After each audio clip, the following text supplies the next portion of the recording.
हे राम, जो कुछ कहना सुनना होता है तो वाच्य तथा वाचक से ही होता है। एक कहने वाला, एक सुनने वाला। आत्मा में कहना और सुनना कुछ नहीं है। वहाँ पे दो बन गए ना, एक कहने वाला एक सुनने वाला। वो दो थोड़ी है ना। वहाँ पे हम एक भी वैसे नहीं कह सकते, कुछ कह ही नहीं सकते। एक कहते हैं तो दूसरा भी खड़ा हुआ है। तो कहते हैं वहाँ आत्मा में कहना और सुनना कुछ नहीं। वही चिदाकाश रुद्र संकल्प से नृत्य करता था। जब हमारे संकल्प उठ खड़े होते हैं तो इसके फूलों से इंद्रियां वो नृत्य करना शुरू कर देती हैं। हम कहते हैं ना, हमें ये अपनी इंद्रियां सामने डांस करती हुई दिखाई दे। अब कहने का मतलब क्या है?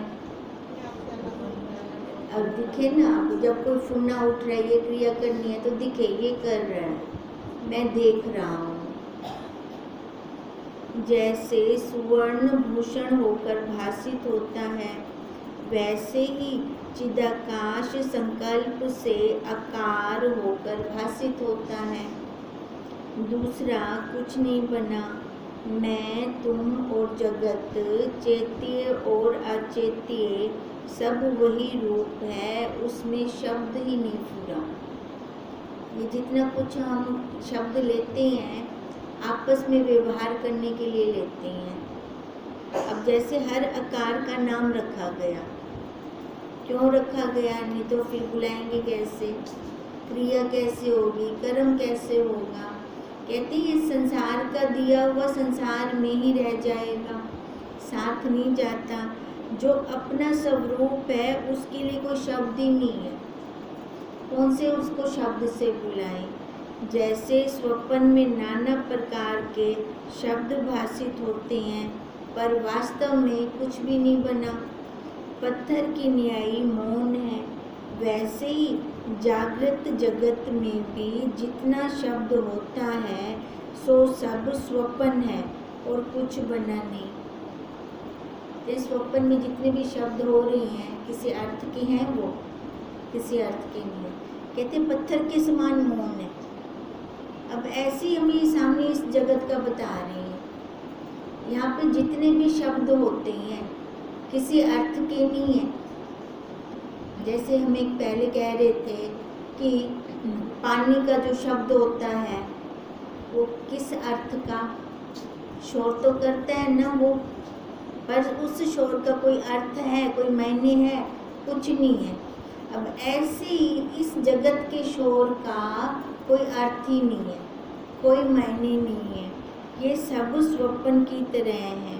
केवल आत्म सत्ता अपने आप में स्थित है।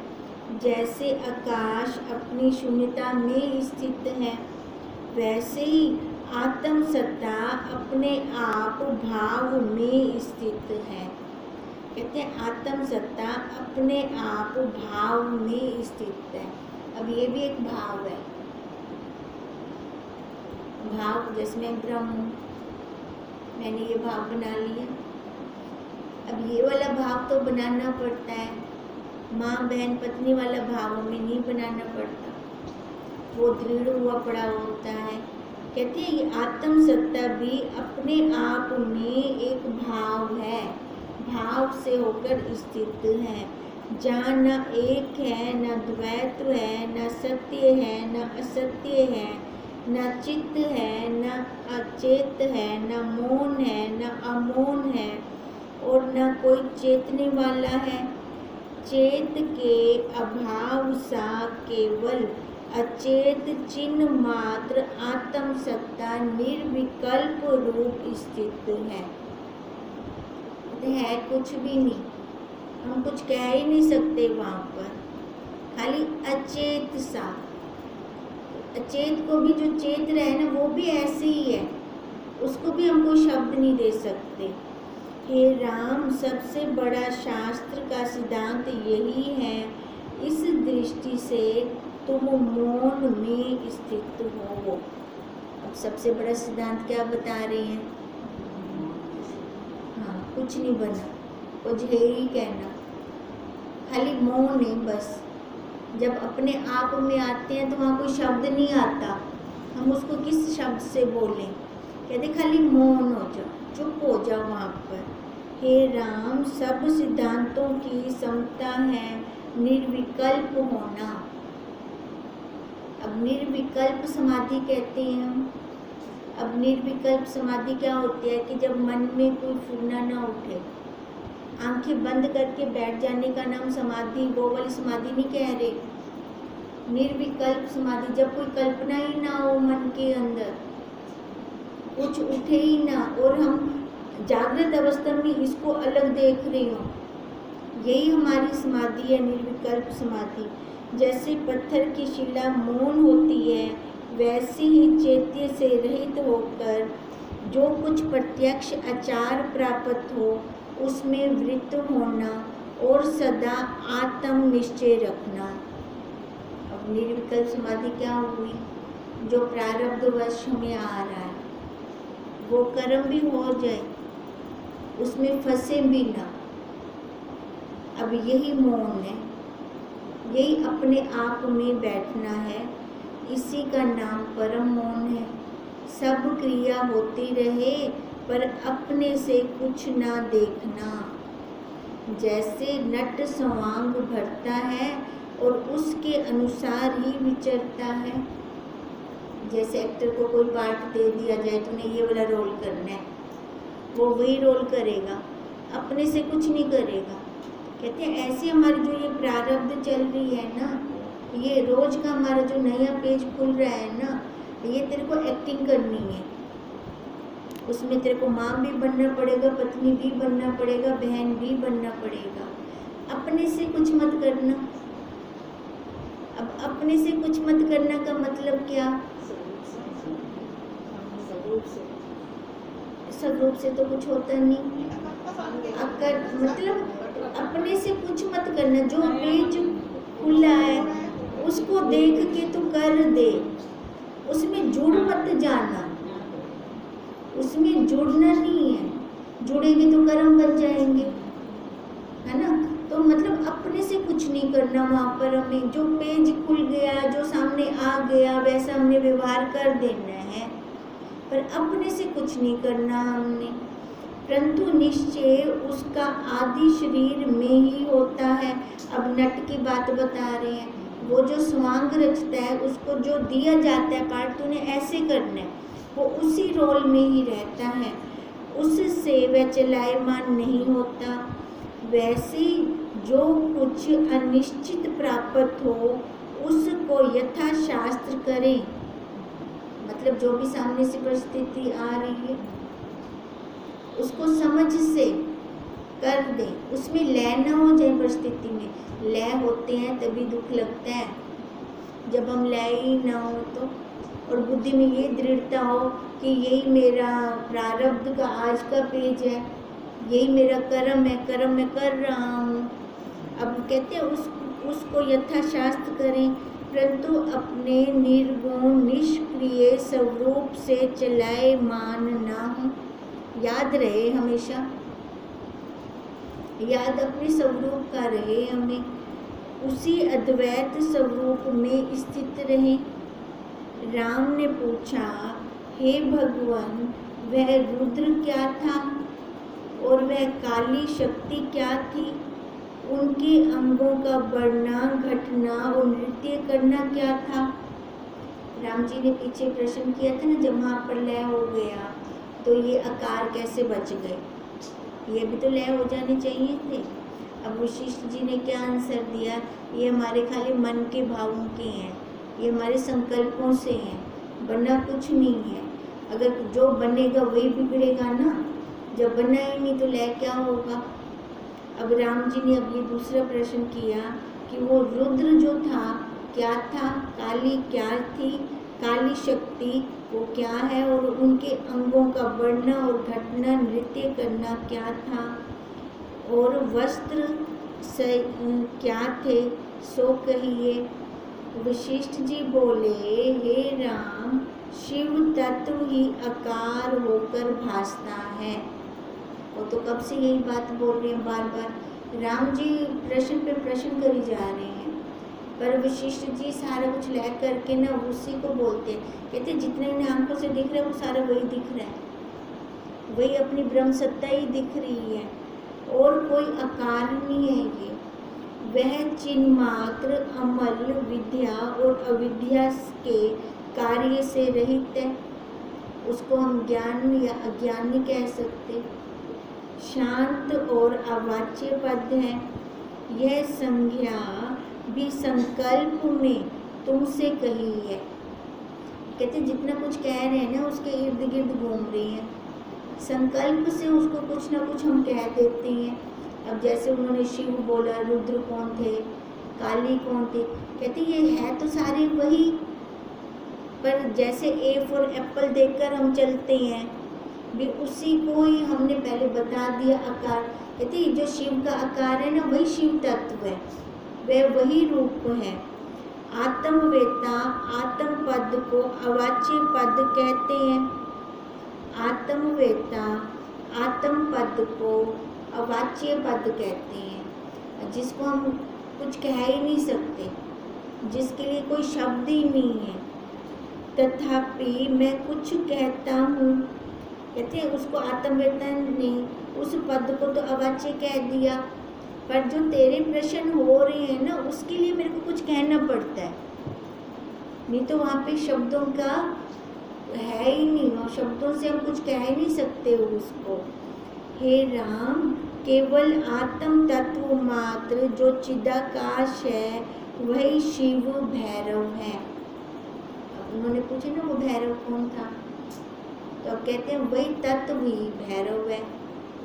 उसी के चमत्कार का नाम चित्त शक्ति है। जैसे मजदूर से मजदूर की शक्ति को दूर नहीं कर सकते, अब ऐसे ही रुद्र और काली को दूर नहीं कर सकते। उसी का नाम काली है। उस काली आत्मा और शिव रूप में कुछ भेद नहीं। अब मजदूर और उसकी शक्ति में कुछ भेद है नहीं। जैसे पवन और स्पंदन में और अग्नि तथा उष्णता में कुछ भेद नहीं होता, वैसे ही चित्त कला और आत्मा में कुछ भेद नहीं है। जो मन से निकल रहा है, मन से भी तो तब निकल रहा है जो अंदर वो स्वरूप बैठा है, नहीं तो एक मुर्दे के अंदर से निकले, उसके अंदर से तो नहीं निकल सकता। जैसे पवन निस्पंदन होता है तब उसका लक्षण नहीं होता, अवाचक रूप होता है, और जब स्पंदन होता है तब उसका लक्षण होता है। जब हवा चलती है तो कैसे पता चल रहा होता है ना, दरवाजे ठापटा हो रहे होते हैं, आंधी तूफान की तरह कपड़े उड़ रहे होते हैं अगर बाहर पड़े हैं तो। कहते हैं जब नहीं चल रहा होता तब भी वो होता है, और उसमें शब्द प्रयोग होता है, वैसे ही चित्त शक्ति से उसका लक्षण होता है। जब आंधी तूफान आ रही होती है तो हमने उसका लक्षण दिखा हमें हवा का, वायु का। जब आंधी तूफान नहीं आ रही होती तो हमें उसका लक्षण नहीं दिखाई देता, पर होती है। अब ऐसी कह रही हैं कि चित्त शक्ति से उसका उस आत्मा को हम जान सकते हैं, उसका लक्षण पता चल गया ना हमें, उससे हम उसको जान सकते हैं। अब कहते जैसे उन्होंने कहा जब वायु नहीं चल रही होती तो वो फिर भी होता है, और जब हमारी चित्त शक्ति एकदम एकाग्र हो जाए, लय हो जाए, फिर भी तो वो होता ही है। उसके अनेक नाम हैं, उसी का नाम स्पंदन और इच्छा है। स्पंदन वो फूलना, इच्छा वो वासना, दोनों मन से ही होते हैं। उसी को चैतन्य उन्मुख तत्व से वासना भी कहते हैं। उसी के स्वाद की इच्छा से जब चित्त संबित में वासना फूटती है, मन के अंदर वासना फूरी, तब उसका नाम वासना करने वाला वासक, उठने वाली वासना, और जिसके अंदर उठी वो वासक कहलाता है। फिर आगे दृश्य होता है। वो वासना जिस चीज़ की उठी तो वो उसके दिमाग में घूम रही होती है, मेरे को ये वाला सूट चाहिए या ये वाली साड़ी चाहिए, तो वो दृश्य हो गया। जब त्रिपुटी हुई अर्थात वासना वाचक और वास्य हुए, तब वासक को जीव कहते हैं। तीनों हो गए अब इकट्ठे। अब तीनों इकट्ठे हो गए तो जीव बन गया।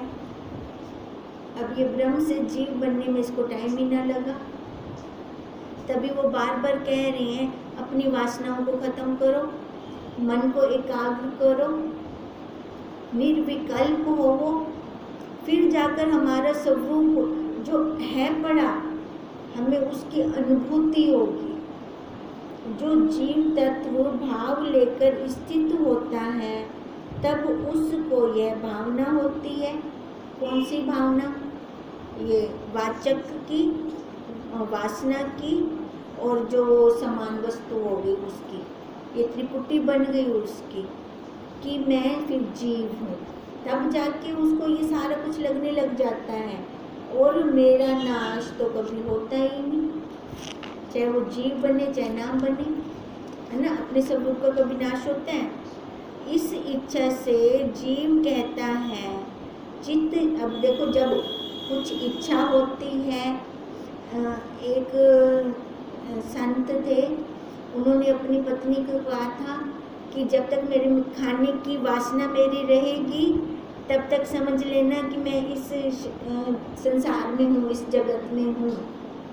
उस वासना से मैंने इसको बांध रखा है, और जब ये वाली वासना भी मेरी छूट गई तब ये शरीर भी नहीं रहेगा, है, ऐसे कहा था ना उन्होंने।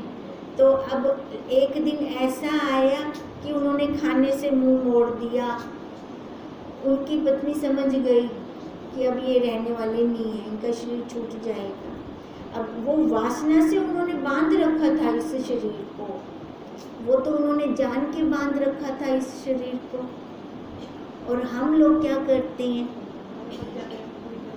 वही बदिया पे, है ना, हमें तो बांधने की भी जरूरत नहीं है, अपने आप ही वासनाओं से, इच्छाओं से बंधा पड़ा है ये, तब ये जीव बन जाता है। चित्त शक्ति की जो ऐसी संज्ञा होती है वही स्पंदन में होती है, पर शिव तत्व असफूरण है और अचेत शक्ति में फूलने की न्याय स्थित है। जो ये वासना होती है ना, यही स्पंदन है, और जो शिव तत्व है उसमें कोई वासना नहीं है। और अचेत शक्ति में फूलने की न्याय, अब उसकी शक्ति, जैसे मन बेहोश कर देते हैं, इंजेक्शन वगैरह लगाते हैं, बेहोश हो जाता है ना, पर मन तो होता है ना उनका। ऐसे संत लोगों का, ऋषिवरों का मन बेहोश होता है, उनकी कोई इच्छाएं वासनाएं नहीं उठती, वो अचेत मन होता है। उसमें फिर फूलने की शक्ति तो है ना, फूलने की शक्ति तो है, पर फूलती नहीं है। क्यों नहीं फूलती? क्योंकि उनका अपना कंट्रोल होता है, उन्होंने देख लिया होता है, जान लिया, हट से नहीं, ज्ञान से उन्होंने जान लिया होता है कि यहाँ कुछ सार ही नहीं है। विष की कौन इच्छा करेगा? उनको विषय सारे विष की तरह लग रहे होते हैं। जैसे सूर्य की किरणों में जल नहीं होता और हुए की न्याय भासता है, वैसे ये जगत है नहीं, पर हुए की न्याय भासता है, दिखता है। इससे इसको यह संज्ञा देते हैं। परमात्मा की क्रिया शक्ति काली प्रथम तो कारण रूप प्रकृति है। अब वो क्रिया शक्ति क्या है? काली जिसको कहा, पहले ये प्रकृति, प्रथम तो प्रकृति है और उसी से सब है, इसी से प्रकृति रूप है, तब इसको प्रकृति बोलते हैं शरीर को हम। वह विकृति अर्थात किसी का कार्य नहीं है। जड़ है, अपने आप कुछ कर सकते हैं ये। महतत्व, पंचभूत और अहंकार, ये 7 प्रकृति विकृत है, अर्थात कार्य भी हैं और कारण भी हैं। कार्य आदि दैविक के हैं और कारण षोडश के हैं। जो ये कह रहे हैं महतत्व, पंचभूत और अहंकार, ये 7 प्रकृति विकृत है, अर्थात कार्य भी हैं और कारण भी है। अब कार्य जो प्रकृति है, कहते हैं इसका कार्य भी है, कारण भी है। जैसे सोना, सोना का कार्य गहना, सोना कारण हो गया, गहने वो हो गए, आकार जो जितने भी बनाए, मिट्टी है ना, ये यही हो गए ना, प्राकृतिक रूप हो गए ना, महतत्व पंचभूत आ गए ना इसके अंदर, ये सारे ये विकृत। इसी प्रकार इनको कहा 5 ज्ञान इंद्रियां, 5 कर्म इंद्रियां, 5 प्राण और 1 मन, इनके सप्तदश कार्य हैं, षोडश विकृति हैं। हर एक इंद्रिय का अपना अपना चल रहा है, अर्थात कार्य रूप है, कारण किसी के नहीं है। अब जैसे सोना और गहने, कारण और कार्य ये हो गए, ठीक है। कहते हैं अगर हम इधर देखते हैं तो यहाँ पर हमें कारण नहीं दिखता, कार्य तो दिख रहा है। अब कार्य क्या दिख रहा है? ये शरीर दिख रहा है ना, इंद्रिय, ये सारा कुछ दिख रहा है, पर इनका कारण तो नहीं दिख रहा। जैसे हम कहते हैं चाय पी, मेज पे थोड़ी गिर गई, वो मेज पोश खराब हो गया, हम कहें ये कब गिरी है, क्यों गिरी है, किसने गिरी है, उसका तो कोई मतलब नहीं बनता ना इतने प्रश्न करने का। अब एक कार्य ये बनता है, जो दाग लग गया इसको मिटाना है, ये बनता है। अब ये शरीर वाला दाग लग गया है, इसको मिटाना है।